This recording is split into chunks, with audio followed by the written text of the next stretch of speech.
I've just watched a Hormozi video with Naz, that is his first competitor in his scale and fail challenge that is running on YouTube. And within the first 10 minutes, I'm realizing that Hormozi himself isn't just trying to fix a moving company problem, but he's trying to fix a pricing problem I see most founders get to make each and every day. The interesting part in this video wasn't the moving company, but it was in how many of these moving companies' problems had nothing to do with sales, had nothing to do with marketing, and had nothing to do with leads. But basically, more of a pricing problem that was disguising itself as a business problem. So as I kept watching this, I kept asking myself, because several of these mistakes weren't even just things I was teaching about. They were in fact things that I wasn't doing well enough myself. So in this video, it is not going to be more of a Alex Hormozi summary, but it is going to be more of a documentation of exactly what I'm going to be changing for my own business in the next 90 days and why. So if you're excited to watch this video,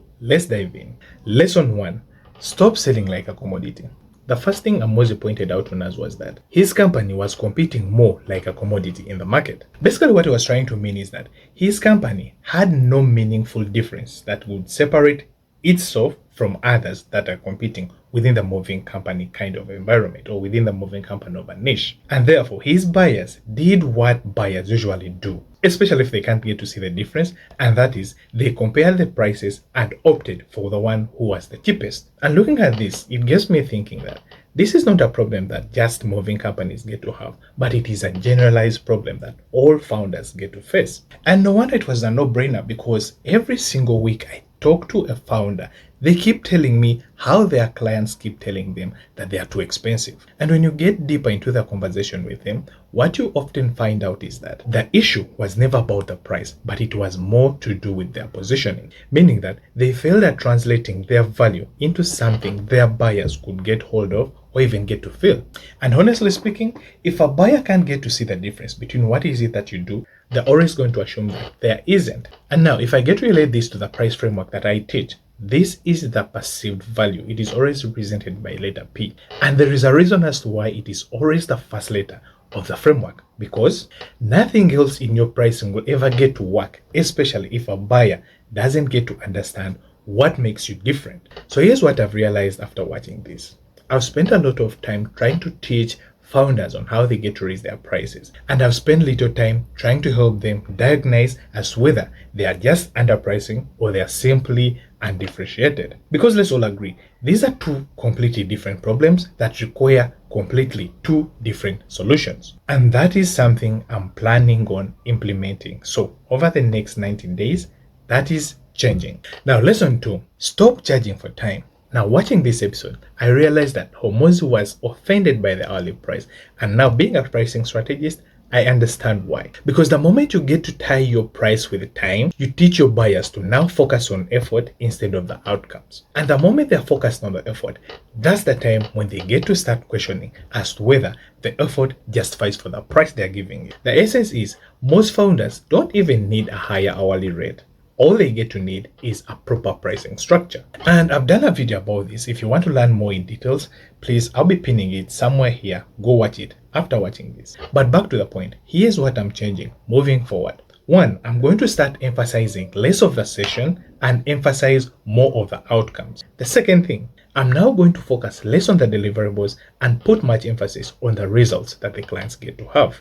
And the reason I'm going to be doing this is because buyers don't buy into time. They usually buy into the certainty. So put different, buyers are always buying into the confidence that their problems get solved. And that is what your price should always get to reflect. If you're liking this video so far, please consider hitting a like button. And if you haven't subscribed, please do. So continuing on to lesson 3, your client matters more than your price. In the whole episode, this is the moment that hit me the hardest. In his conversation with Naz, Hormozi talked about him serving real estate agents instead of serving everyone. This insight was simple yet powerful, because some audiences get to have bigger problems, others get to have bigger agencies, and others get to have bigger consequences. Meaning that each of them significantly places a higher value on each of those problems that they get to solve.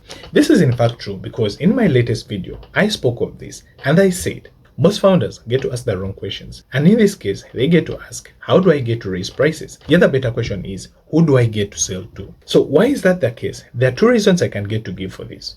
One, the wrong client makes every price feel expensive. And the second reason is quite the opposite of the first one. And that is the right client makes the same price feel like it's the obvious. Another question is, how do I get to apply this to my own business? Well, personally, I've been too broad with the kind of content I'm making, and that is about to change because from this point onwards, I'm going to shift my sole focus from just serving everyone else and focusing on just founders who are still struggling with pricing confidence. So that's it. That is going to be my whole audience. It is basically who everything I'm going to be creating is made for. So from this point onwards, expect getting tighter from the type of content I'm trying to make because over the next couple of days, everything is changing from my type of content I'm trying to make to my community to how I talk about what is it that I get to do. Lesson 4, proof beats persuasion.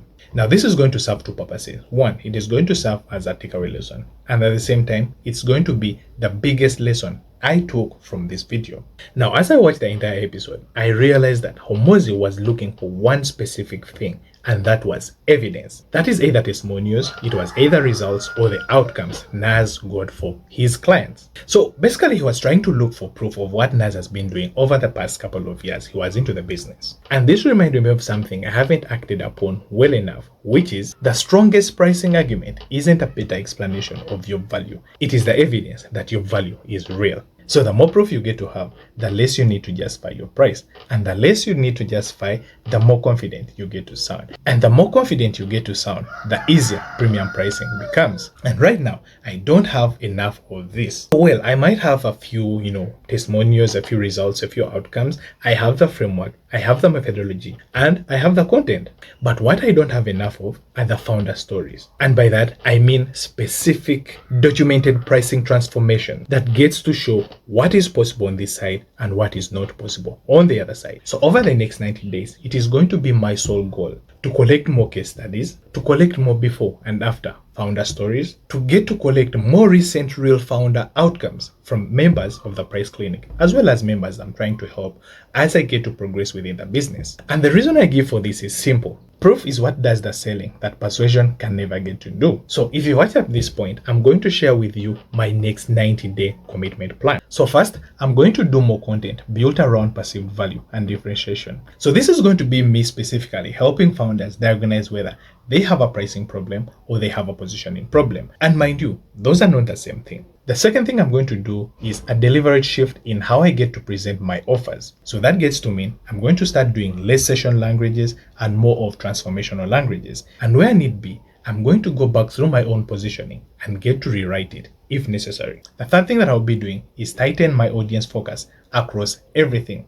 And this gets to mean that the type of content I get to make, the community I'm trying to build, each and every conversation that I'm going to be having from this point onwards, it has to be focused on me helping founders that are still struggling with pricing confidence. And lastly, is going to be a case study collection system inside the Price Clinic. So whoever I'm going to be helping, I'll have to build myself a system that gets to collect all the case studies, all the testimonials, all the results and the outcomes inside within the pricing community. So if you haven't joined that, please consider joining it. I'll be leaving the link to it in the description. So yeah, that's it. Those are the 4 specifics I'm planning on implementing over the next 90 days. And over the course of implementation, I'll be coming back and tell you what is it that is working, what is it that is not working. I'll also be sharing what is happening and what has not happened. And at the same time, I'll be sharing whether this has progressed my business from where it is right now to where I want it to be. Either it has worked, either it has failed. I'll be reporting all that within the course of the 90 days. So before I get to wind up, here's a note for you. Most people, especially founders, get to consume business content and they get to feel productive. But very few of them get to put what is it that they've consumed into action. And for this same very reason, I didn't want to make a new video just trying to summarize, here's what Alex Hormozi did, here's what Alex Hormozi said. I wanted to make a video that is going to document what I'm doing with everything I've consumed. Because pricing clarity isn't built by collecting ideas, it is built by implementing them. So if you're still watching this up to this point and you're not sure of whether you have a positioning problem or you have a differentiation problem, that's exactly what we diagnose in the Price Clinic. So feel free to check it out. I'll be leaving a link to it in the description.